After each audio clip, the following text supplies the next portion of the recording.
Welcome to CP classes and welcome to weekly dose of current affairs. So as you all know कि हम पिछले हफ्ते के जो करंट अफेयर्स है उन्हें डिस्कस करते हैं in the form of questions. तो 15 क्वेश्चंस होते हैं, ठीक है। तो क्वेश्चंस के साथ साथ यू नो कि ऑप्शंस भी आपको 4 दी जाती हैं।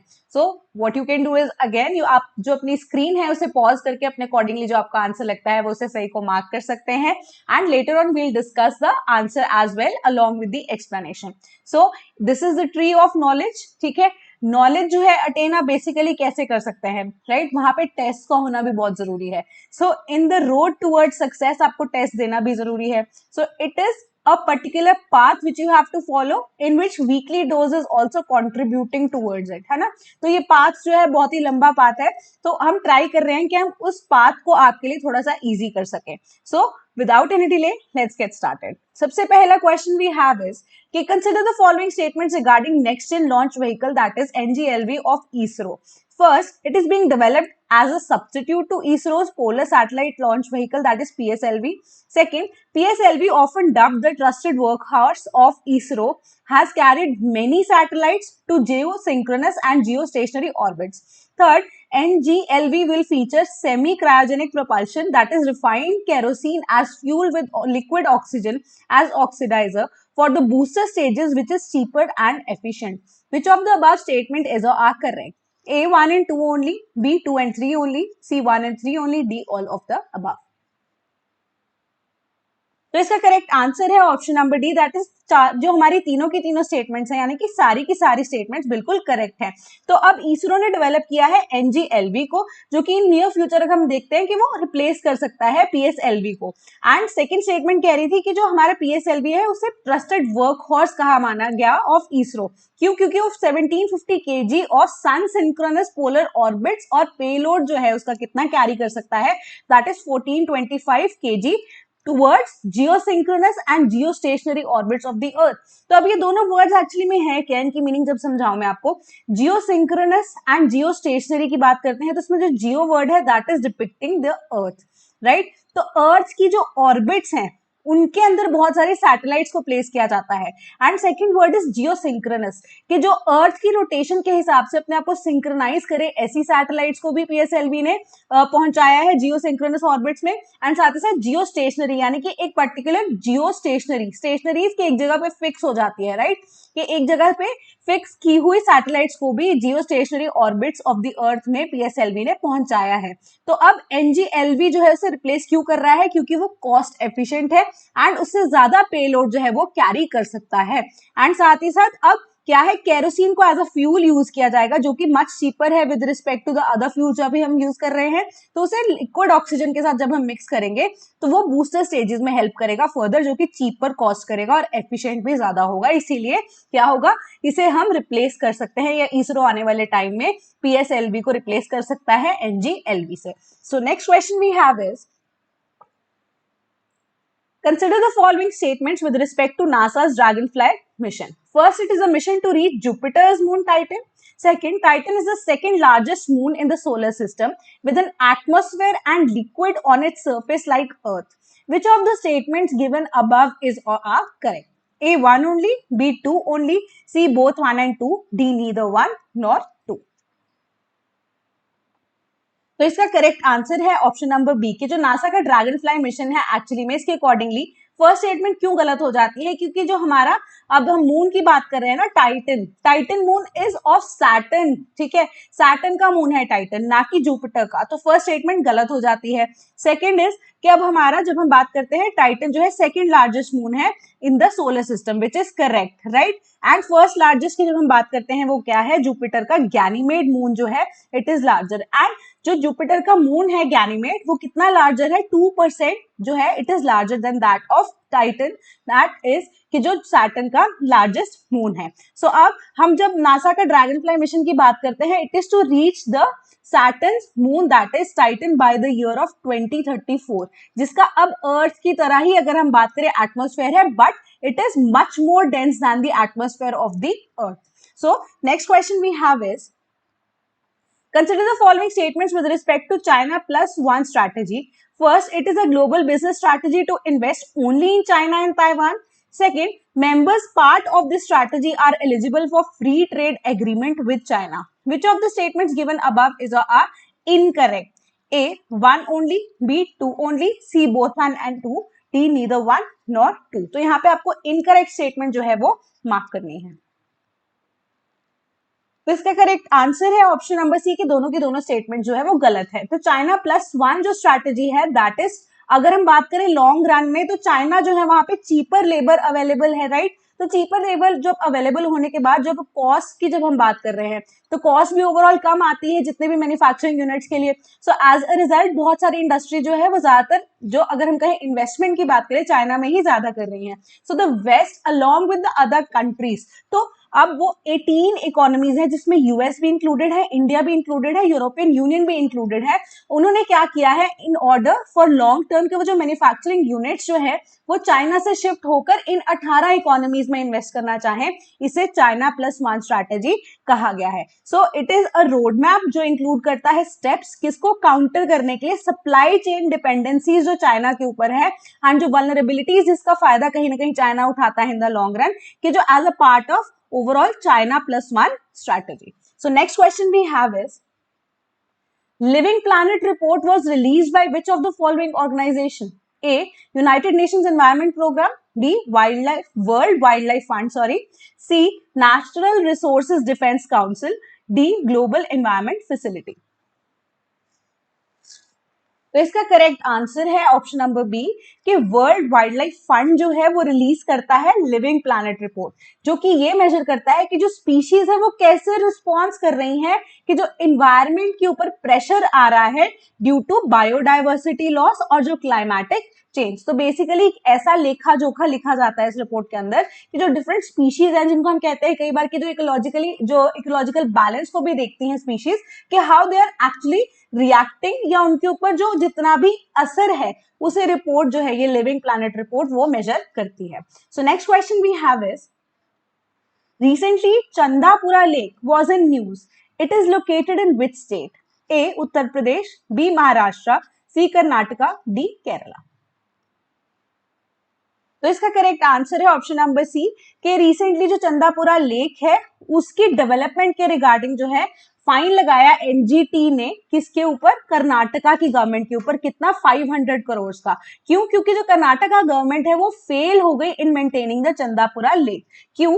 क्योंकि अब हम बात करते हैं कि ये ZLD जो हमारा मॉडल है that is zero liquid discharge, due to which कि जो आसपास की इंडस्ट्रीज हैं वो अब चंदापुरा लेक में जो है अपना अगर हम कहें जितने भी एफ्लुएंट्स है उसे रिलीज कर रही है। तो जो मेजर पोल्यूटेंट्स हैं उससे क्या हो रहा है, मशरूमिंग की प्रॉपर प्रॉब्लम आ रही है।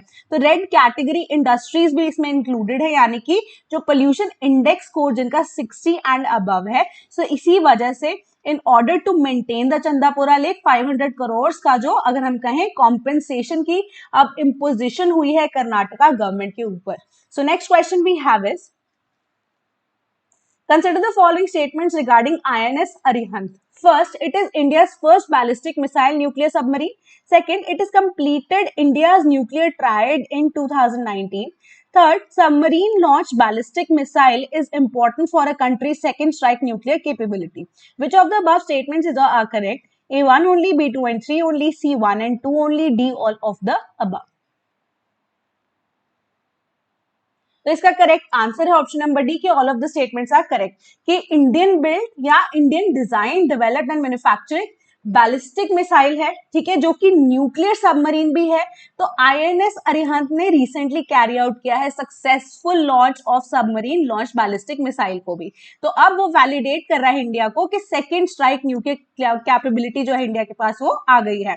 आफ्टर दैट अगर हम बात करें again of the INS Arihant, तो वो Russian Akula 1 that is class submarine जो है उसी के ऊपर बेस्ड है, और ये लॉन्च कब हुई थी, 2009 में, एंड इंडियन नेवी में इसे 2016 में कमीशन किया गया था, और 2019 नवंबर में फाइनली इसने डिक्लेयर की थी अपनी न्यूक्लियर कैपेबिलिटी को भी, ठीक है, एंड साथ ही साथ डिक्लेयर किया था न्यूक्लियर डॉक्ट्रिन को भी कि हम किस वजह से INS अरिहंत को कैसे, अगर हम न्यूक्लियर डॉक्ट्रिन जिसके बेसिस पे हमें बताना पड़ता है ना, राइट, कैपेबिलिटी को भी बताना पड़ता है। तो INS अरिहंत जो है वो कंप्लीट कर रही थी अपनी operational capability with respect to the nuclear doctrines it is holding. तो अरिहंत जो है it has begun the deep seas carrying ballistic missiles, जो कि इक्विप्ड है किससे, न्यूक्लियर वॉरहेड से भी। So next question we have is, Consider the following statements regarding Global Hunger Index 2022. First, India's rank in Global Hunger Index has worsened from 101 position in 2021 to 107 in 2022. And as per GHI, that is Global Hunger Index in 2022, India has fared worse than all the countries in South Asia, barring war-torn Afghanistan. Third, India remains a serious category of this tool that measures hunger at global, regional, and national levels. Which of the above statements are correct? A 1 and 2 only, B 3 only, C all of the above, D 1 and 3 only. तो इसका correct answer है option number C. So option number C is like कि all of the statements are correct, right. कि अब India का जो rank है that was 101 इन 2021, तो अब वो खिसक कर 107वें रैंक पे आ गया है, यानी कि ग्लोबल हंगर इंडेक्स, यानी कि हंगर की जब हम बात कर रहे हैं इंडिया में और भी ज्यादा बढ़ गई है. अगर हम साउथ एशियन कंट्रीज की बात करते हैं जिसमें वॉर टॉर्न अफगानिस्तान को कंसिडर ना किया जाए, पाकिस्तान से भी पीछे वाली पोजीशन इंडिया को मिली है. सो अब ये एनुअल रिपोर्ट है GHI, जिसको हम ग्लोबल हंगर इंडेक्स बोलते हैं, जो कि पब्लिश कौन करता है? Concern worldwide and wealth hunger life. So as a result GHI क्या है? एक तरह का टूल है जो कि मेजर क्या करेगा? ट्रैकिंग हंगर लेवल, ठीक है, ग्लोबल लेवल पे भी, रीजनल लेवल पे भी और नेशनल लेवल पे भी. अब इसके अगर हम बात करें स्कोर्स के 100 पॉइंटर्स के बेसिस पे अब उसे स्कोर किया जाता है किसी भी कंट्री को. तो 4 कंपोनेंट या 4 इंडिकेटर्स में से फर्दर डिवाइड किया गया है, that is undernourishment, child stunting, child wasting and child mortality. So अब 0 जो है बेस्ट स्कोर है, ठीक है, that is no hunger, and 100 is the worst score. तो अब आप कमेंट बॉक्स में मुझे बताइए कि इंडिया का स्कोर कितना था in global hunger index 2022. So next question we have is, which of the following countries boundary touches Red Sea? First, Egypt. Second, Saudi Arabia. Third, Sudan. Fourth, Djibouti. Select the correct answer using the code given below. A 1, 2 and 3 only. B 1 and 2 only. C 3 and 4 only. D all of the above. तो इसका correct answer है option number D के, a total of 6 countries, ठीक है, जिसमें से 4 ही mention थी इसमें. So the 4 of them is touching the Red Sea. तो 6 countries of Asia and Africa border करती हैं रेड सी को, जिसमें से यमन और सऊदी अरेबिया जो है रेड सी में ईस्ट से अगर हम कहें वहां पे टच करते हैं. देन अगर रेड सी जो है बॉर्डर बाय इजिप्ट नॉर्थ में और वेस्ट में भी, और जो सुदान है, एरिट्रिया है और जिबूती है वो वेस्ट से टच करती है towards the Red Sea. So next question we have is, with reference to Ritu Bharosa Kendra, consider the following statements. First, the RBKs are unique seeds to sale single window service centers for farmers that have been set up across Andhra Pradesh.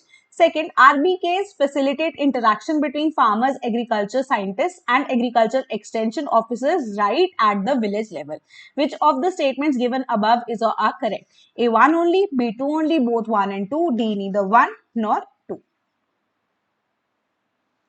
तो again इसका correct answer है option number सी के दोनों की दोनों statements जो है बिल्कुल करेक्ट है. तो आरबीके जो है एक तरह का यूनिक जो है सीड टू सेल्स की एक सिंगल विंडो सर्विस है जो कि फार्मर्स को प्रोवाइड की गई है आंध्र प्रदेश गवर्नमेंट के द्वारा. सो बेसिकली एक सिंगल विंडो है जिसमें अब क्या होगा, यूनिक सीड्स एंड साथ साथ उनकी सेल्स की जब हम बात करते हैं तो यहाँ पे इंफॉर्मेशन भी उनको प्रोवाइड की जाएगी, फार्मर्स के साथ इंटरेक्शन भी होगी, साइंटिस्ट के साथ भी आप अगर आप इंफॉर्मेशन रिक्वायर्ड है आपको अपनी फसल के रिगार्डिंग, तो एक तरह से अंडर अ सिंगल विंडो आपको सब कुछ प्रोवाइड किया जाएगा. सो अब ये इंटरेक्शन फार्मर्स की करवाएगा, एग्रीकल्चर साइंटिस्ट की भी करा सकता है, एग्रीकल्चर एक्सटेंशन ऑफिसर्स की भी. अब अगर काम करना है आपको, सो एक बेटर तरीके से काम करने के लिए आपको बिल्कुल ग्रास रूट लेवल पे काम करना है, तो एक विलेज लेवल पे डायरेक्टली यहाँ पे ऑफिसर्स जो हैं वो अपॉइंट किए गए हैं जो कि फर्दर जो है स्कीम को आगे जो है देखरेख करेंगे उसकी बेटर इंप्लीमेंटेशन के लिए. So next question we have is, with reference to Ebola virus disease, consider the following statements. First, it can be transmitted from human to human and from animal to human.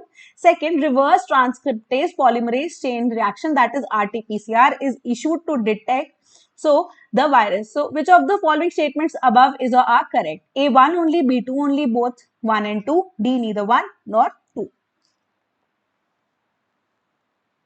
तो इसका correct answer है option number सी की दोनों statements बिल्कुल correct है. तो Ebola virus disease जो है अगर हम उसकी बात करते हैं सिम्टम्स की, राइट, तो सिमिलर सिम्टम्स रहते हैं जब हम बात करते हैं with respect to a normal virus, ठीक है, विद रिस्पेक्ट टू जब हम मलेरिया बात करते हैं, ठीक है. So it is very difficult कि अब उसे डायग्नोज किया जा सके।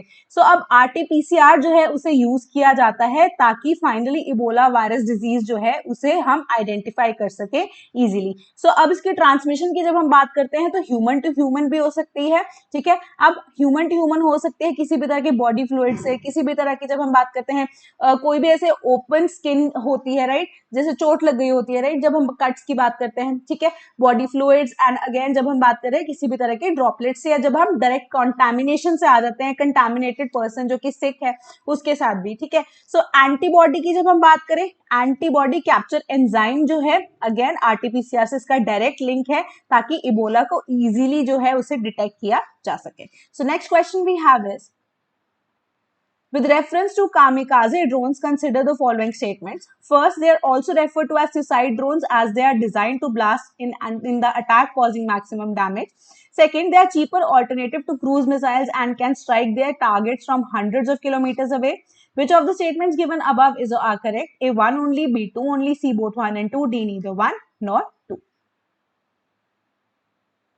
तो इसका करेक्ट आंसर है ऑप्शन नंबर सी कि दोनों स्टेटमेंट्स करेक्ट है। जो कामिकाजे ड्रोन्स हैं वो रेफर्ड किए जाते हैं टू एज सुसाइड ड्रोन्स क्योंकि वो अटैक करते हैं, राइट, जो भी उनका टारगेट होता है वहां पे पहुंचकर वो ब्लास्ट हो जाते हैं। सो सुसाइड ड्रोन्स, तो सुसाइड सेल्स की जब हम बात कर रहे थे, ठीक है, तो उसी हिसाब से जब सुसाइड जो ड्रोन्स हैं वो अब अटैक कर देते हैं कॉजिंग मैक्सिमम डैमेज। सो इससे क्या होगा, जो टारगेट है वो भी डैमेज जो है वहां पे भी हो जाएगा, ठीक है, एंड एज अ रिजल्ट जो ड्रोन है it will no longer be available. तो इसे सुसाइड ड्रोन्स का नाम दिया गया है। तो चीपर है ऑल्टरनेटिव क्योंकि यहाँ पे मैन पावर की तो रिक्वायरमेंट हो ही नहीं सकती। सो आप ड्रोन को काफी दूर के एरिया से, depending on the range of the drone, तो आप काफी दूर वाले एरिया से भी टारगेट को इजीली हिट कर सकते हैं एंड मच चीपर है। एंड साथ ही साथ यहाँ पे किसी लाइफ का लॉस नहीं होता, एनिमी का ही सिर्फ और सिर्फ जो है लॉस की बात करते हैं वो होता है। So next question we have is, with reference to the Galapagos Islands, consider the following statements. First, cold ocean currents are helping Galapagos Islands from global warming. Second, the islands became UNESCO's first World Heritage Site. Which of the statements given above are correct? A 1 only, B 2 only, C both 1 and 2, D neither 1 nor 2. तो इसका correct answer है option number सी कि दोनों की दोनों statements correct हैं, right. सो ये 1978 की जब हम बात करते हैं, गैलापेगोस आइलैंड जो है यूनेस्को की फर्स्ट वर्ल्ड हेरिटेज साइट बनी। तो अब कमेंट बॉक्स में अगेन बताइए कि गैलापेगोस आइलैंड को एक्चुअली में फाइंड किसने किया था एंड साथ ही साथ डिस्कवर किसने किया था, एक बेटर वर्ड को जब हम यूज करें। तो अब ये कहाँ पे है, पैसिफिक ओशन में है, ठीक है, लोकेटेड, ठीक है। तो अब एक कोल्ड जो करंट है वो अब वहां पे से प्रोटेक्ट करता है, कैसे कि एक वार्म करंट फर्दर जब हम बात कर रहे हैं वो आता है, राइट, अब ओशन की सरफेस पे, बट अगेन ओशन के सरफेस के अंदर जब हम बीनीथ की बात कर रहे हैं एक स्विफ्ट सर्कुलेशन होती है cold nutrient rich water flow की, जो कि होता है फ्रॉम वेस्ट टू ईस्ट। तो इस वजह से क्या होता है, जो सरफेस है, ठीक है, when it reaches the Galapagos island, तो जो न्यूट्रिएंट रिच वाटर है वो ट्रिगर कर देता है फर्दर फोटोसिंथेसिस और लीड करता है towards an explosion of food for a wide variety of animals. तो एक तरह से आप कह सकते हैं एक मिक्सिंग प्लेस है, ठीक है, मिक्सिंग प्लेस है of what, a warm and a cold current. So इससे क्या होता है फर्दर, जो फाइटोप्लैंक्टन्स की जब हम बात करते हैं, ठीक है, फाइटोप्लैंक्टन्स अगेन जब हम बात करें विद रिस्पेक्ट टू फिशेस, उनके लिए एक बेटर जो है सोर्स है, ठीक है, बेटर सोर्स है किस चीज के लिए, for their food. So as a result वो बहुत ज्यादा, अगर हम कहें कि न्यूट्रिएंट रिच जो है वाटर फर्दर क्या करेगा, फिशेस को फूड चेन के लिए फर्दर प्रोवाइड करेगा उनका खाना, ठीक है, and further it becomes a place which is very much nutrient rich overall जब हम बात करें with respect to the amount of phytoplanktons which are present there, amount of fishes which are present there, and overall जब हम बात करें एक ecological balance के लिए भी। So next question we have is, Wolf warrior diplomacy is practiced by A. Pakistan, B. Afghanistan, C. Ukraine, D. China. इसका correct answer है but obvious option number D कि चाइना। कि वुल्फ वॉरियर जो diplomacy है एक तरह की tactic है जो कि चाइनीज गवर्नमेंट ने यूज की है, तो वो आइडियोलॉजी के बियॉन्ड है चाइना के, एंड साथ साथ एक तरह का काउंटर है टुवर्ड्स द वेस्ट, एंड अपने आप को डिफेंड भी करते हैं। तो बेसिकली एक अनऑफिशियल टर्म है जो कि एक ज्यादा से ज्यादा एग्रेसिवनेस को भी शो करता है, बट एक कन्फ्रंटेशनल स्टाइल ऑफ कम्युनिकेशन है, राइट। कि अब अगर हम बात करें कि अपनी बात जो है चाइनीज डिप्लोमेट्स वो इजीली कह देते हैं, राइट। चाइना जो है अपने अगर हम कहें हेजीमनी पॉइंट ऑफ व्यू से तो बहुत ज्यादा शो करता है उस चीज को, right. An aggressive state China, right. But with respect to जब हम बात करें द डिप्लोमैट्स, तो जब एक्शन लेने की बात आती है, right, so it is a world warrior diplomacy के एक इस तरह का टैक्टिक है, आपने अपनी बात कह भी दी and you are keeping it low key, ठीक है। So basically the term word used is low key, कि आप लो की में रहते हैं बट एक एग्रेसिव स्टेट है, right. So next question we have is कि with reference to PM Kisan Samriddhi Kendras, consider the following statements. First, these Kendras will provide an interactive platform for knowledge sharing to create awareness among farmers on the latest technology and practices. Second, it was launched by the Ministry of Agriculture and Farmers Welfare. Which of the statements given above are correct? A1 only, B2 only, C both 1 and 2, D neither 1 nor 2. तो इसका correct answer है option number A की सिर्फ first statement correct है कि जो प्रधानमंत्री किसान समृद्धि केंद्र है कि one of a kind model है, ठीक है, जो कि फर्टिलाइजर जो है प्रोवाइड करेगा रिटेल शॉप पे, ठीक है, वेरियस फर्टिलाइजर्स की जो फैसिलिटी है अंडर अ सिंगल रूफ वहां पे दी जाएगी एंड फार्मर्स को जो फर्टिलाइजर्स हैं अंडर अ सिंगल रूफ मिलेंगे एंड साथ साथ उनको ये इनपुट्स भी दिए जाएंगे कि एक चीपर रेट पे उनको ये फर्टिलाइजर दिया जाएगा, बट नई टेक्नोलॉजी को भी आपको अडॉप्ट करना पड़ेगा, ठीक है। तो जो फार्मर्स है ताकि उनकी जो प्रोडक्शन है इनहांस हो सके and as a result higher income हो सके। तो यहाँ पे अगर हम बात करें मिडिल मैन की, उसको अवॉइड करने की बात की जा रही है, right. So as a result it will provide an interactive platform knowledge sharing के लिए भी कि अवेयरनेस दी जा सके फार्मर्स को और बेस्ट एग्रीकल्चर टेक्नोलॉजी जो है एज पर देयर जो crop which they are growing उनके लिए भी, या जो प्रैक्टिसेस वो यूज करते हैं, क्योंकि अगर हमें पता है कि अब पराली की जब हम बात करते हैं सो उस चीज को बचाने के लिए एक बेटर टेक्नोलॉजी जो है वो शेयर की जा सकती है। साथ ही साथ जो स्टेटमेंट 2 है इनकरेक्ट है क्योंकि इसे लॉन्च किसने किया है, ministry of chemicals and fertilisers है। So next question and the last question is with reference to Mangalyaan mission, consider the following statements. First, it is India's second interplanetary mission. Second, at present, the Mangalyaan mission has attained its end of life. Which of the statements given above are correct? A1 only, B2 only, C both 1 and 2, D neither 1 nor 2. So, इसका correct answer है option number B कि second statement is correct. Statement 1 is कि मंगलयान जो है was India first interplanetary mission, ठीक है, ना कि सेकेंड। स्टेटमेंट 2 इसलिए करेक्ट है क्योंकि एट प्रेजेंट मंगलयान जो मिशन है वो अटेन कर चुका है एंड ऑफ लाइफ। सो आज के लिए इतना ही। Thank you so much. Do comment your scores and do comment your queries which you have, so we'll try to reply them as soon as possible.